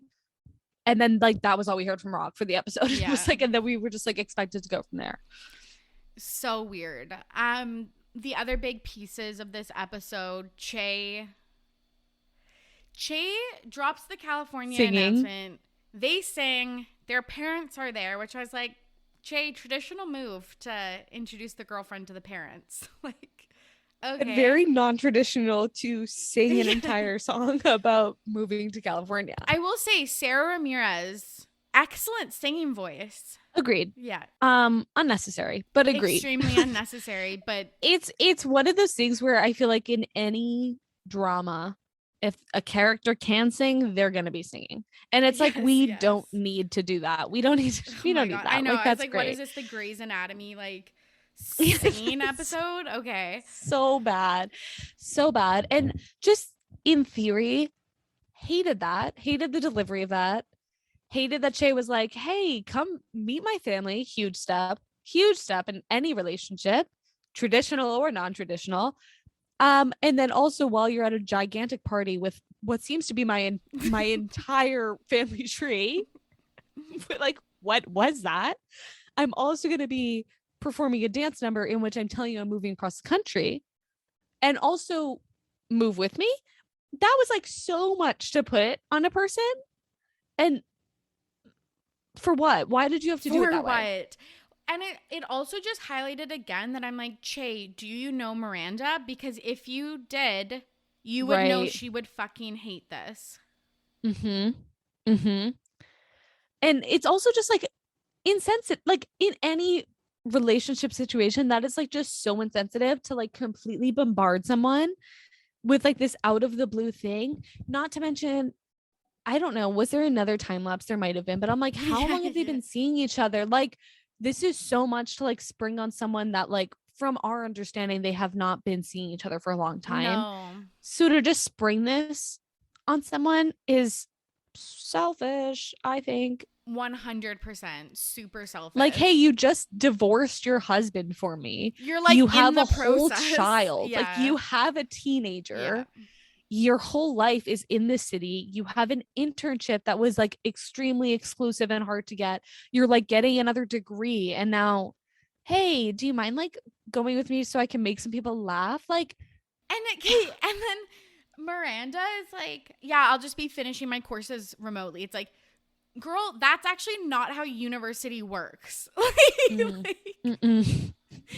don't just like, oh, I'll just finish it remotely. What is that? I don't know. It's totally against everything that Miranda is. And I saw some people, because obviously this is when the whole Carrie and Miranda parallel is drawn, where now it's Carrie telling Miranda, this probably isn't the best idea. Like, what are you going to do? Just like sit around while like she's doing her whole thing. And I saw a TikTok or something about that parallel, and I really liked it, because anytime that they can like pull in from Sex and the City, I'm like, yes, more of that. And something that I thought was so interesting was people were saying, like, when Carrie did it, it wasn't irresponsible. It was like spur of the moment. It was, she didn't have a husband that she had just divorced. She didn't have a kid. She didn't have anything. And she was just like following her heart, right? What Miranda is doing is like running away. 100%. And she is abandoning her past life. She's trying to be this whole new person, which can be good in theory, but not the way that she's doing it. Totally. And it's just coming across like Miranda is so lost in Che as a person. And like in my opinion, I think it's like headed towards, if we get a season 2, like just a very toxic relationship. That's what it has seemed like, because there's such a power imbalance.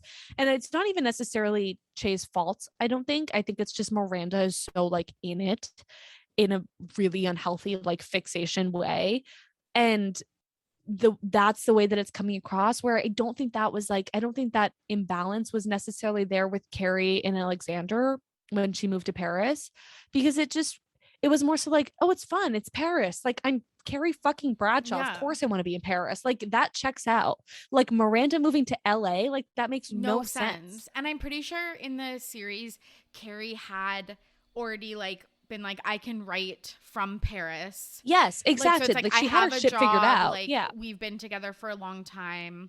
I'm pretty sure Mhm. we're on the Yes, same that was the other page. thing. They were in a pretty stable relationship for like that was a long-term relationship. So to have him propose that you move to another country, that like checked out a little bit more. Che and Miranda having been dating for like 3 weeks, that does not check out. That's like weird. It's so weird. And like, it's also just weird to me because I'm like, I don't feel like Che would want a person like Miranda, how Miranda is acting. I agree with that, because like so many times it was like Miranda was being like blatantly over aggressive and Yeah. like over like just pursuing Che like too much. Yeah. And I was like, how is Che not like, not thanks? Like, I don't, it just seemed weird. It Yeah. seemed like off brand for Che to like be into Miranda. Again, funniest bit of just like who is in the writer's room, because you clearly don't understand how like stuff works. Che quits the podcast because they're moving to LA, and it's like, Che, To do a pilot, which might not be picked up. yeah, Like, this is not a sure thing. If you're moving to LA permanently to like or have whatever. your own, to have your own comedy concert, Yeah. like a running, to have a running, then like that makes sense. Like if you have another full-time job that you're going to do, like you literally said that you were going to be out there for a month. I know. And then I was like, also, it's like record a few episodes via Zoom. Right. Not that hard. It's what we're doing right now. Like it is not that hard. Like you can make it work. Oh my God. It was just so fucking annoying. And it was like, And then Carrie, like Che, how they got into Carrie's apartment when Miranda and Che first hooked up was Che dropping off podcast equipment so Carrie could zoom into the podcast. And it's like, where was this logic? Where was this energy? Like, yeah, what did we do? And it's with like, it? if this is like a hit pod, not to get into the weeds, but it's like, if this is a hit podcast where it's like Right. your job, Yeah, how are you and you're quitting it making on, like money off of it. yes, you're just Yeah. like quitting on a whim. It is so fucking weird. And then also that does translate, Miranda moving to LA translates into Miranda not being able to be there when Carrie wants to spread Big's ashes. What was that? I literally was like, I've never hated you more. She wants to spread her husband's ashes, and you're like, can't make it. I'm gonna be with Che. This Like, person I've known for like under a year, I need to like be in the audience. there's just so many elements of like a toxic relationship woven into this, and like ditching your friends for someone that you And barely your kid know. and your husband. we forget the kid and the husband, because her kid is so fucking weird. Like, what is that plot line? I was like, we need less of your like Brady and pornographic this, son. yes. What is going Oh on? my God. And the weird girlfriend, Louisa or whatever, like, what the fuck? Who's was like it? always there? Go home, Louisa. And like so rude. I'm like, respect your fucking elders. You're so fucking again, rude. it's like, oh, it's so bad. It's so bad. But it just made me like hate Miranda. Like that like drove it home for me that she was like, oh, like I can try and be there, but I'm gonna be in LA with Che, and like that's really what am I important to gonna me do too. about it? Like, oh my I'm God. like, is it imperative that you have to be there every single day? Like you would be missing 3 days. Carrie literally said 3 days. Like that's not. Yes. I was just like so put off by that, because Charlotte was like, yeah, sure. And like Charlotte has 2 like younger kids that like she has, you know what I mean? And then it was, I don't know. I just like hated that. I hated that whole thing. And then it was just so funny how Miranda drops out, and then Carrie's like, yeah, Charlotte, I'm good, you know, like, Yes. she's like, And then Charlotte was like, you owe me a trip to Paris. I was like, so true. I'd be pissed. literally. To kind of like wrap this up, the scene where Carrie's in Paris is why we watch this show. The dress, the shoes, the purse, the bridge, the lighting I will say Big's ashes being in that fucking purse. being loose in the Eiffel Tower shaped purse. That was an interesting touch. But again, seems very Sex and the City Carrie Bradshaw. I'll just shove his ashes in this purse. Because it, and then also I was like, where are your other belongings, Carrie, if they're not in the purse with the loose leaf ashes? Like, what is going on? And shit, Carrie, this is she classic. pulled her phone like out of the dress. Oh yeah, like, no, yes. The dress like, doesn't have pockets, girl. Like, there's no way that dress had pockets. There's no way. There's nothing functional about that dress. But it was so beautiful and like so stunning, so show stopping. It was. And she looked so elegant with her collarbones and her like thin neck. Yeah. Her like hollowed out face as the plastic surgeon was saying. That was fucking lovely. Oh my god. And then but it also just felt like a homecoming to Carrie Bradshaw. Yes. Like we finally got this like spectacle of an outfit where she's back in Paris, like within where like so many iconic scenes have happened like right there. And I thought that was like a really good full circle moment to have. 100%. 100%. And like, yeah, it was very reminiscent of the series the original series. And we just needed that. She texts Samantha. She agrees to go for a drink. She says fabulous back. Like it was just, it was what we great. Needed. It healed my heart. I agree. It was that broken. Closure. We needed that closure. The last, and then she kisses. Yes. Okay. The also, producer, I was like, that apparently you didn't realize had been in the show the whole time. No, I was like, where did the hottest man I've ever seen come from? Like he had been there. like he had showed up. Like he was there. I will say, tons of disappointment for that man not being Aiden. Do you want him to be Aiden and Carrie to end up together? People are literally turning off the podcast. They're like, we believed in everything you said, Maddy, but this is the last straw. I think because I was always a Big girl, like always love Big. But if Big and Carrie's story has to end the way it does, it makes a lot of sense that Aiden is like the second love of her life. You know what I mean? Because she kind of had in Sex and the City, she had the two loves of her life. She had the safe one that was like kind, and then she had like the hard, tough, like serious one. And I think it was great the way that it ended up. But then for Big and her to end so tragically and so like no one's fault. You know what I mean? Like there's obviously no ill will towards like they didn't have like a messy breakup. Like no one cheated on anyone. Unfortunately, he died on the Peloton. And I think that would be a good time for Aiden to like pop his head up and be like, hey, because I think that would be what she needs, especially at this stage in her life. She had the excitement. She had Big. She had like the passionate love affair. Now she's like, I just want like someone to hang out with because I'm alone in New York City. Like I'm not 20 anymore. I don't want to be like going on dates all the time. You would want an Aiden at that point in your life. 100%. I think that checks out. I actually think that does check out. That's why I was like, when Steven like Carrie, I had a fleeting thought and I was like, oh, maybe they should date. Yes, like, so many people did. Yeah. And I was like, what? Yeah, which that's like too controversial, but like it would never, it would never happen and it does not make sense. But you're right about Aiden. And I'm just wondering also like, because it said that he had signed on. So do you think like there was a storyline that potentially could have happened, or do you think they just did that to cover their tracks to make it us guess? So I think probably that, but in my mind, I'm like, he will show up at the last second. I fully thought the season was going to end with Carrie like bumping into Aiden somewhere. Dubai or and Carrie Abu being Dhabi like, or like and Carrie being like, and just like that, something, I don't know, something witty about falling into old habits and like all like I could so see that playing out in such an organic way. And I think it could make people that didn't love Aiden maybe in Sex and the City fall in love with him again because they're older, they're wiser, like they're more mature now. And I could just like see that being such a good fit for like older Carrie because she's so much more mature now. Yeah. And she's so like, I feel like she's ready for that. Like, because that was a big part of why she wanted Big was because he was like the exciting, like the risky choice. But now at this point, it's like, she doesn't want that. Like You know what I mean? Like she's 50. She doesn't want the risk. She doesn't need the excitement. Yeah. She would want something like Yeah, she comfortable, I doesn't think. want the And like person safe. who like you actually know nothing about when they die. Right. Right. Exactly. Absolutely. Do you think we will get a season 2? And do you think like Aiden does come back? Like I haven't looked at like too much of the press, but like it did I say haven't either. on my HBO Max series finale. So I was so confused when you said that because in the weird fucking documentary that they released, Oh yeah, oh my it god.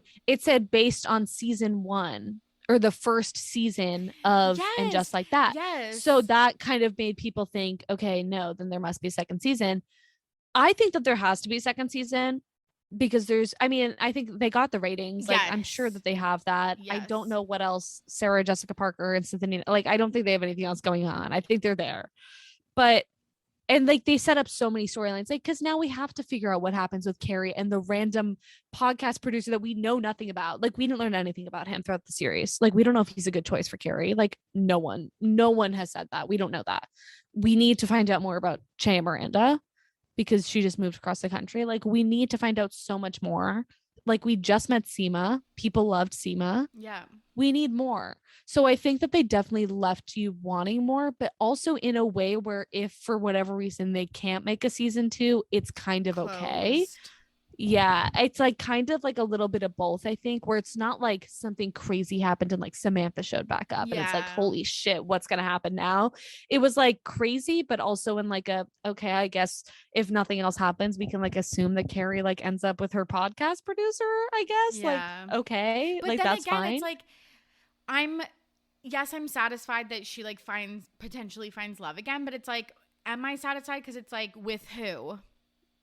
That's the thing is, like, if it had been Aiden, man. that makes so much more sense because like we know who Aiden is, we know his character, we know them together as a couple. We do not know who this man is. Yeah. So like I don't think there's any closure really to the situation of them like falling in love because it's like, who is he?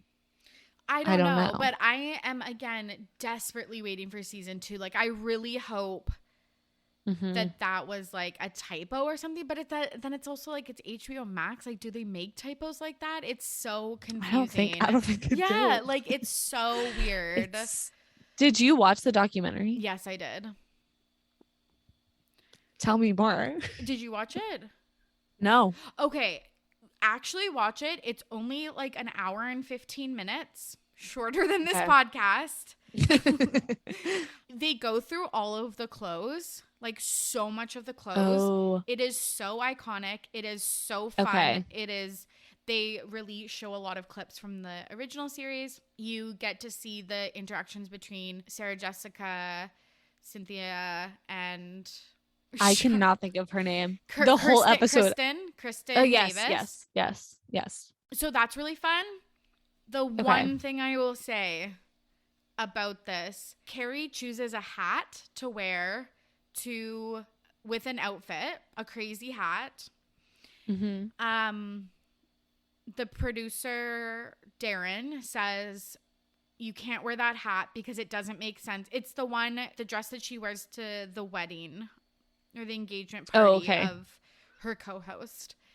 What was that? Like again, like so stupid. I'm like, oh, this is such a cute wedding.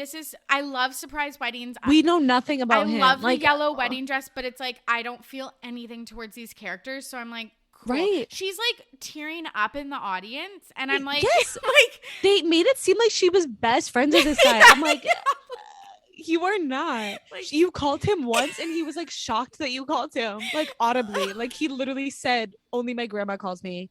Like you guys are not close. It was so random. Also, one other thing that I wish we had seen more of, I loved the relationship between Lily and Carrie. I love the interweaving of like their families. Yes. Like I think that is so wholesome. Yes. And I wish we saw more of that. Yes. Like it was just the one episode where Carrie had like Lily sleep over. And I was like, that is so wholesome. And that's what people want in a reboot. They want to see that all the characters are still close and they're like family. And like I wish there was more of like that element. 100%. The 5 seconds that Carrie and Brady like teased each other about something was like, I'm like, the so best. Wholesome. It was yes. Completely agree. But watch the documentary. Okay, I will. The takeaway from me is that Sarah Jessica might have seemed like kind of a bitch in some pieces, and I was kind of like, maybe I do see where the like Kim stuff came from. That's the one little tidbit I'll leave you with. Yeah, I think like internally I'll never not be Team Kim, just from like I just love her so much. Same. And we were talking about this on Instagram, but how Kim Cattrall's in How I Met Your Father. Yes, and she plays the older version of Hilary Duff, which is like, I cannot think of anything more iconic. And I'm like, if this is where I get to see Kim now, I'm fine with it. I'm totally fine with it. Same. So at least I get to see her face. Absolutely. In something and else. She, again, real winner of this show. She has a hit on Hulu, and she didn't participate in this horrendous season of television. It still came out on top. People still love her. People still missed her. Her texts were great. It was great. She's great. It was great. Any final thoughts before we wrap up on this marathon of an episode? I expected nothing less from us. No, I really didn't either. I think I definitely do want to see more. Mm-hmm. I think, especially based on the feedback, because I think everyone kind of agrees with what we said at large, like too many characters, they try to do too many things. So I think if they really like take that into consideration and like really try and like run with like just a few plot points and like just a few storylines, I think that it has the potential to be something like really good. And maybe they were just working at the kinks for season 1. So maybe it could be something good, but there's definitely like, I need to know more about Che and Miranda. It is the train wreck that I cannot stop watching. I need more of it. I need to see what happens with Carrie, because like I feel like I can't rest easy until I know that like Carrie has found love. Yeah. So like I need to see that through. Me too. Charlotte's there. So there's that. Like she's such a comfort person too, that I'm like, great. Like just her presence, I'm like, that's fine. I know. So I just want to, and I need to see more of Seema. Like she's amazing. She truly is the new way of Samantha, and she's doing it justice. Like because I knew that they were going to do that. I knew that they were going to try and have someone like replace Samantha, and I thought it was going to be Anthony. Like I thought that was going to kind of, when Stanford left, I thought that he was going to kind of like step into that role. But I was so glad that it was Seema, and I didn't resent her at all for taking the place of Samantha, which was big. I was like fully expecting to be like, oh, they're trying too hard to like push her into this like 4th member of the group role, but like they didn't do that. It like just happened very seamlessly. 100%. And she's like the person that you want to be best friends with. You know what I mean? Like, and she hasn't been problematic. She's like, just like, you know what I mean? Like she was not, I never cringed when she said anything. And that was a big bonus for this show. So like if I didn't once wince at your dialogue, then you're doing great. That's where the bar was set. Like it was so low. It was so low. So Seema surpassed like all of my expectations. Yeah. So I definitely do want to see more. Me too. For sure. Me too. Sign me up. Mm-hmm. This was so much fun. It was fun. I'm just gonna be editing out like whale laughing, like seal laughing, like gasping for air. So that's always fun. I love that for you. Where can the listeners find your podcast and anything else you want to plug? They can find my podcast anywhere that they listen to podcasts. It's called Parked Car Convos. And yeah, like I said, I talk a lot about anything that I want to talk about. I don't have any, I have literally no structure. So it's great. So you never know what you're going to get, which is good because there's something for everyone. So yes. That is a good thing. There's a variety. Because that's like your TikTok account too. Like it's a little bit of you're like, it's a clusterfuck, just like your TikTok. It's a little bit of like a little sprinkle of everything. Mm-hmm. But yeah, you never know what to expect, and it always works. Thank you. Like it does. I love that. I love that it comes across like that. That is such a compliment, truly. Okay, thanks, Maddy, for coming on. Whew, and there you have it. Thank you so much for listening, and thank you so much to Maddy for joining me on today's episode. I know Maddy referenced a list of all of the societal issues they attempted to address NAJLT. I thought that was going to roll off the tongue way smoother. But again, in our like absolute like whirlwind of an episode, we never circled back to it, but she did send it to me. So I'm going to go over that right now before we close out today's episode. So she said essentially critical race theory, transphobia and gender dysphoria, non-binary identities, women having to always apologize, women having to conform to beauty standards as they age. And I would also add to that like traditional, pathways for women. Like we saw Seema possibly finding love in her 50s. That's obviously a lot of pressure comes from society to, get married and have kids. Questioning your sexuality, alcoholism. She put like a 5 ... at the end since that just wasn't picked up again. Cancel culture, sex positivity, anti-Semitism, consent, heteronormativity, religious expectations, and cultural appropriation. Wow, what a list. Let me know what you thought of in just like that and all of our commentary on it. I would love to talk further about this. And again, maybe when they're back for season 2, we can dive into that season as well. Remember to follow along with all of our podcasting shenanigans at RTBP Podcast. And I would so appreciate it if you left a rating and review on both Apple Podcasts and Spotify. It helps the pod find new listeners, and we would always like to welcome new members into our community. Thank you so much to Nate for editing this episode. I hope you are safe and healthy out there. As always, I'm your host, Torry, and I am ready to be petty. See you soon. Bye.